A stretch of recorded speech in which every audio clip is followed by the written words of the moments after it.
Bien, bueno, nosotros iniciamos nuestra campaña, hemos hecho el lanzamiento, el relanzamiento, ya de cara al 22 de octubre, ¿no? Y bueno, estuvimos en esa oportunidad en la peatonal de Resistencia, llevando nuestras propuestas a los vecinos y a las vecinas que transitan, ¿no?, en la peatonal, como así también lo haremos en los barrios, en los distintos barrios del Gran Resistencia. También vamos a recorrer las localidades del interior. Así que estamos muy optimistas y muy confiados de que del recibimiento que nos van a hacer la gente, del acompañamiento que vamos a tener. Nuestras propuestas son propuestas que las venimos trabajando en el territorio, son propuestas interesantes que de hecho cuando ya comenzamos a difundir las propuestas tuvimos el acompañamiento, nos han dicho que son muy buenas porque tiene que ver con una realidad que estamos viviendo hoy en el Chaco, en el caso de una de las propuestas que tenemos, que es la nutrición de nuestros niños. Nosotros necesitamos garantizar una alimentación sana y saludable a nuestros niños. Decimos esto porque hemos hecho una encuesta en el Gran Resistencia acerca de la nutrición de nuestros niños y nos han arrojado números alarmantes acerca de la situación nutricional de nuestros niños. O sea, el 43% de los niños que hemos relevados en el Gran Resistencia, niños y adolescentes, se encuentran en una situación de malnutrición. Esto es preocupante porque sabemos que sobre todo nuestros niños de los primeros años de vida necesitan una buena alimentación de calidad adecuada que le garantice, ¿no?, un crecimiento sano, saludable y que no sea afectado su salud física, mental, psíquica. Entonces, cuando vemos que nuestros niños se encuentran en una situación de bajo peso, en riesgo de bajo peso, sabemos las consecuencias que va a traer en el crecimiento de ese niño. Como así también nos encontramos con una situación de niños, adolescentes en sobrepeso, que nos preocupa porque las enfermedades que traen la obesidad o el sobrepeso afecta de manera negativa en adultez de ese joven, ¿no? Y bueno, todo esto que nosotros hemos relevado y que hemos detectado lo queremos impulsar desde el Congreso de la Nación a través de la Ley de Emergencia Alimentaria. Esta ley que a nosotros nos va a permitir justamente eso, revertir esta situación de malnutrición que están sufriendo nuestros niños en el Gran Resistencia y que bueno, ahora esta estadística también lo vamos a realizar en algunas localidades del interior que sabemos que esta situación es similar. Tiene que ver directamente con la situación económica, o sea, las familias son muy humildes, el ingreso económico es insuficiente para poder justamente darle todos los alimentos necesarios a la familia, al grupo familiar en sí. Es preocupante, ¿no? O sea, hoy vemos esta situación de que ya los padres inclusive han perdido esas changas que por ahí le permitía, digamos, tener algún ingreso más. O sea, la situación es complicada, hoy ya no pueden tener todo lo que requieren, no solo en alimentos, sino en otras necesidades que tiene la familia, alimentación, vestimenta. O sea, está muy, muy acotado, pero justamente por eso, por la situación económica que no le es favorable. Y sabemos que esto, digamos, o sea, la plata no le alcanza para cubrir todas sus necesidades básicas. Nosotros hemos visto esto en el primer relevamiento, hicimos en 19 merenderos. Ahora la segunda etapa del relevamiento que vamos a hacer, prácticamente estamos por hacer en más de 30 merenderos. Esto nos da a las claras que se ha incrementado los comedores y los merenderos comunitarios debido también a la necesidad que hay, como le decía, en el barrio, de tener una copa de leche en el día. O sea, las madres nos expresan eso, que muchas veces los niños van a la copa de leche o al merendero porque es la única copa de leche que reciben en el día. Es de gran ayuda para la familia estos espacios, ¿no? Sí, nosotros necesitamos políticas claras con respecto a esto. La ley de emergencia alimentaria es una de las propuestas que nosotros consideramos fundamental para revertir esta situación. El Estado debe garantizar la alimentación a nuestros niños, y a través de esta ley nosotros consideramos que podemos revertir, va a haber un seguimiento, va a haber una política de que le llegue a la familia los alimentos que corresponde, ese seguimiento que se pretende hacer, y también que el Estado pueda, así como nosotros hicimos este relevamiento, pueda hacer un censo nacional y tener estadísticas acerca de la nutrición, de la situación nutricional de nuestros niños. Bueno, la ley de emergencia contempla esto, ¿no? Sí, básicamente hoy la dieta de una familia está basado en hidratos de carbono, ¿sí? O azúcares, harina, azúcar. Sabemos que la comida o la merienda diaria está compuesta a veces de un cocido, el pan, la torta, el fideo. O sea, son alimentos que, si bien uno tiene que consumirlo, pero si no está acompañado de los otros productos que son esenciales, como fruta, carne, verdura, pescado, la nutrición es insuficiente. O sea, no tiene las proteínas ni las vitaminas que necesita el cuerpo. Entonces, bueno, eso hace que caiga en esa situación de malnutrición, ya sea, como les digo, porque a veces nos confundimos, ¿no? Cuando hablamos de malnutrición hablamos de esto, ¿no? De las diferentes situaciones que se encuentra el niño, tanto de bajo peso como de obesidad. Mirá, una de las iniciativas, yo creo que complementan esto que te ha dicho Patricia recién y que yo veo muy importante en las propuestas que lleva ella como candidata a diputada nacional con el resto de los candidatos de Un Nuevo País, tiene que ver con la eliminación del IVA, ¿no?, a los productos de la canasta básica. Hoy vas a comprar un litro de aceite que te sale 30 pesos y que en realidad tendría que salirte 23, ¿no?, por la incidencia que tiene el impuesto al valor agregado en todo lo que es los artículos de consumo masivo, transformando prácticamente a ese impuesto en la base principal de la recaudación en Argentina. Es un impuesto al consumo, un impuesto indirecto.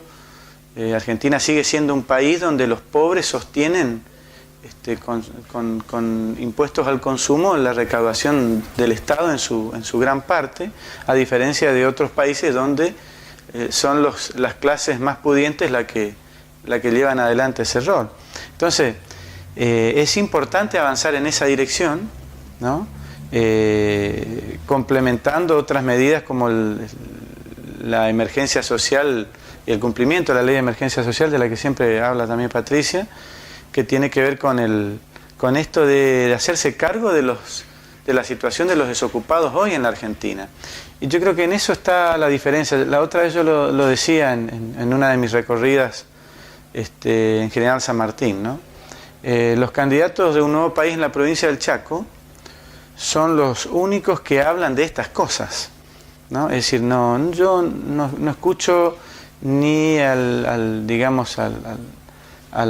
Cambiemos ni al Frente Chaco Merece Más decir qué solución tienen para la transición. No se habla, incluso vos lo escuchás al presidente de la Nación, Macri, planteando un escenario que es parecido al que han prometido muchos políticos en la historia argentina, que es un escenario donde van a venir inversiones, se van a crear fuentes de trabajo y digamos, se va a dar el ideal del papá y la mamá trabajando y sosteniendo a sus hijos, ¿no? El tema es que se hace en la transición, ¿no? Entonces, el salario social complementario, que fue una medida arrancada por parte de las organizaciones sociales al gobierno nacional, que la verdad que hasta ahora no ha mostrado éxitos en sus promesas de pobreza cero, para nada. Yo creo que una de las grandes mentiras de los últimos tiempos fue la de pobreza cero, ¿no?, como consigna y como política de Estado. Entonces, esto que se plantea respecto a la eliminación del IVA a los productos de la canasta básica, la cuestión del cumplimiento efectivo de la ley de emergencia social para hacerse cargo a través del 50% reajustable de un salario equivalente al 50%, perdón, del salario mínimo vital y móvil, para que los que hoy están desocupados puedan comenzar a hacer la transición con capacitación mirando al futuro. Y esto que ha dicho Patricia, la emergencia alimentaria, me parece que son la verdad que yo no he escuchado a los otros candidatos hablar de eso como lo hacen Patricia, como lo hacen los otros candidatos de Un Nuevo País. Últimamente andamos sintonizando bien con las propuestas. Es un escenario complejo, ¿no? Dentro de un escenario complejo uno dice, bueno, que alguien vaya a trabajar propuestas cuando hoy se habla de una polarización ficticia que ha sido creada, digamos, una gran nacionalización del debate político. Yo creo que estamos nosotros, esta esperanza de la que habla Patricia tiene que ver con eso, ¿no? Con cómo nos reciben, con ver que hoy incluso muchos dirigentes de otros partidos políticos mayoritarios toman algunas de las ideas que hemos llevado adelante, ¿no? Respecto a esta situación, vos recordarás, ¿no? Veo ahora en titulares de primera línea, en otros medios de comunicación escrita y digitales, hablar de votar cada 4 años, de replantearse el esquema de las PASO, ¿no? Incluso esto de la emergencia alimentaria se comienza a ver también, ¿no?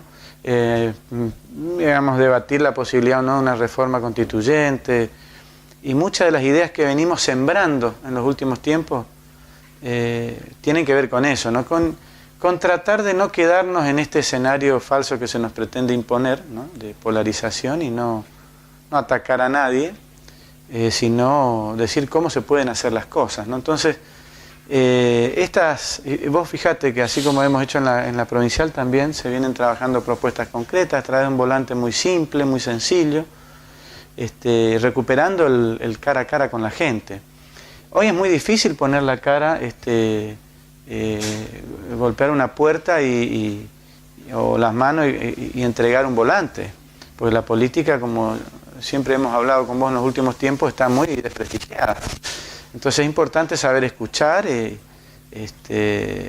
sobre todo las críticas que tengan para hacerte, y por supuesto recibir de la gente la impresión que tiene de las ideas que tenemos nosotros, ¿no? Estuve participando en el lanzamiento del Observatorio contra la Violencia de las Mujeres. En esta oportunidad, en el lanzamiento del observatorio, se dio a conocer datos acerca del acoso callejero, esta violencia que se ejerce sobre la mujer, que muchas veces es invisibilizada, que no se denuncia. Entonces, bueno, lo que se hizo a partir de esta estadística es poner, ¿no es cierto?, poder decirle a la sociedad en qué situación nos encontramos las mujeres, cuáles son nuestros miedos de transitar libremente en las calles. Nos hemos encontrado con números que realmente son alarmantes. El 90% de las mujeres encuestadas ha dicho que no se siente segura al transitar en la calle por el miedo justamente a este tipo de acoso que existe, ya sea verbal o físico, o hay lugares, por ejemplo, como el colectivo, los medios de transporte, donde un 80% ha sufrido en alguna etapa de su vida algún tipo de acoso. Entonces, bueno, esto es lo que queremos poner en debate y empezar a decir que se piense políticas públicas, que el Estado empiece a ver esta violencia que se ejerce sobre la mujer y que muchas veces no es vista, no es contemplada dentro de los esquemas de políticas de Estado. O sea, necesitamos lugares seguros que podamos transitar libremente, o sea, los lugares donde no existen luz, siempre de mayor riesgo, ¿no?, por nuestra seguridad física, no solo física, sino también psicológica, ¿no?, porque el acoso callejero lleva a eso, lleva a que no podamos caminar libremente. Bueno, estos son los números que se han dado a conocer, que se ha hecho en 13 provincias de la Argentina, y bueno, que hoy nosotros nos vamos a sumar a esta encuesta acá en el Chaco también, para ver justamente que seguramente no se aleja a la realidad nacional. Hoy tiene dictamen favorable, ¿no?, que el acoso ha pasado a ser una forma más de violencia hacia la mujer, que eso no estaba contemplado. Hoy sí, ya tiene dictamen favorable. Nosotros tuvimos un caso en Buenos Aires de Lucía, que ha denunciado justamente este acoso que ha sufrido por parte de un taxista, ¿no?, que la perseguía verbalmente acosándola, ha denunciado y bueno, hoy esa persona tiene que cumplir 2 años de educación con respecto a la perspectiva de género en derechos humanos, así que es algo, como yo le decía al principio, algo que no se conoce, que por ahí se tiene miedo de denunciar y es lo que pretendemos con esta encuesta, poder poner eso a ser visible, ¿no? Y que todas las mujeres sepamos que podemos, que tenemos resguardo, que podemos denunciarlo, no tener miedo ante esta situación. Nosotros tenemos este observatorio, como le decía, a nivel nacional, ha hecho un registro de femicidios y nos ha dado este número que es totalmente preocupante, ¿no? Que una mujer cada día muera a causa del femicidio. Es muy terrible y esto nos da las claras que no hay políticas por parte del Estado para poder garantizar la vida de las mujeres. Nosotros nos encontramos con que hoy, le decía, una mujer por día muere por femicidio y muchas veces nos encontramos que en los organismos donde tenemos que hacer nuestros reclamos no encontramos la respuesta, o sea, las leyes que son muy interesantes y que existen hoy en el país con respecto a la violencia a la mujer no son aplicadas correctamente. Entonces nosotros pedimos eso también, ¿no? Que los diferentes lugares tengan una mirada con perspectiva de género. Nosotros venimos estableciendo reuniones en el ámbito de la Comisión de Legislación General respecto al tema del incumplimiento de leyes que hemos sancionado en la provincia. Varias de esas normas han creado registros. El registro central está en manos del Superior Tribunal de Justicia, que es el que tendría que centralizar los datos que llegan de denuncias realizadas en ante la policía, ante las fiscalías y ante los organismos administrativos del Estado, ¿no? O sea, las oficinas de atención a mujeres víctimas de violencia. Digamos, lamentablemente vemos que seguimos en ascuas en eso, en un tema tan... Hoy si vos le preguntás, sería una buena pregunta para los integrantes del Superior Tribunal de Justicia, digamos, en qué estado está de situación. Todo ese llamamiento que nosotros hicimos a la reunión que promovimos hace unos meses atrás, concurrieron el Procurador General y algunos ayudantes de él, pero no fue la otra pata, que es algún juez del Superior Tribunal de Justicia, no fue ninguno. Los organismos administrativos del gobierno provincial sí fueron, ¿no?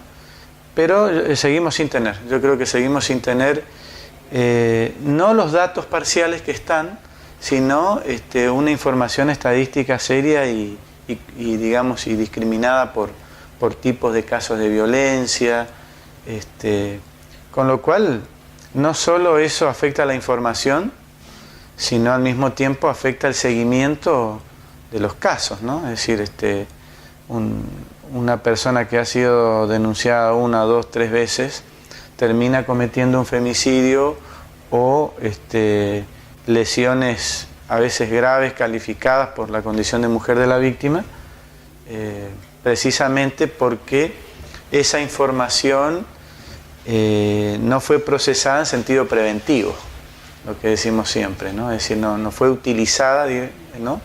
Ya sea por las comisarías o por las fiscalías, para establecer un ámbito de protección de medidas hacia la mujer que eviten que ocurran nuevos casos, ¿no? Es decir, seguimos teniendo un Estado desorganizado en ese aspecto, pese a que tenemos, yo creo, acá en la provincia del Chaco sobre todo, la normativa más adelantada respecto a esa cuestión. Mirá, yo bajaría la persiana, salvo en algunas cuestiones que habría que reformar, pero que no... Acá la gran tarea es una gran revolución cultural en el Estado. O sea, que tiene que ver con niveles de capacitación que hoy no existen. Por ejemplo, el protocolo de actuación policial ante situaciones de violencia contra las mujeres, que es de autoría del Bloque Libre del Sur, que existe hace 6 años,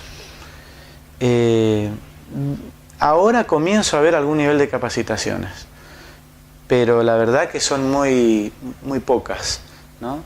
Habría que incluso darse una política de incentivos para el personal policial, porque si no yo creo que estamos, no cambiamos en dirección de lo que dice la ley. ¿Qué sé yo? A ver, te doy un ejemplo. Dentro de ese protocolo se establece claramente que incluso la policía puede tomar medidas urgentes sin orden judicial, medidas urgentes de protección. Y eso o no se sabe, o sabiéndolo algunos agentes no lo llevan adelante, con lo cual ya es mucho más grave. Para citarte algunas de las medidas que están establecidas ahí, incluso la posibilidad, por ejemplo, del botón antipánico, desde mi criterio no es una condición sine qua non una orden judicial o de la Fiscalía. Puede tomar ante una situación, digamos, de emergencia inminente, de peligro para la integridad física de la víctima. Después, todo lo que tenga que ver con la capacitación de los fiscales. Tenemos un poder judicial machista, ¿no? Es decir, tiene con determinados parámetros, por supuesto, vos me decís, ¿es tan machista como antes? Y no, seguramente será menos que hace 40 años atrás, pero es el encargado de aplicar las leyes, es el encargado de decidirlas tanto a nivel de justicia de paz o de faltas, como cualquier juez de cualquier fuero de instancia, son los encargados de las primeras 48 horas de un acto de violencia, de cómo proteger a la mujer. Y ahí hay una falla, porque desde mi punto de vista, en los hechos no es una prioridad para la justicia hoy eso, ¿no? El acceso a la justicia de las mujeres víctimas de violencia hoy, pese a que las leyes lo garantizan, la realidad lo desmiente muchas veces, ¿no? A nivel nacional se ha hecho el dictamen favorable acerca de esta ley de paridad que permite que las mujeres podamos acceder a los cargos electivos, el 50% y el 50% de mujeres y de hombres.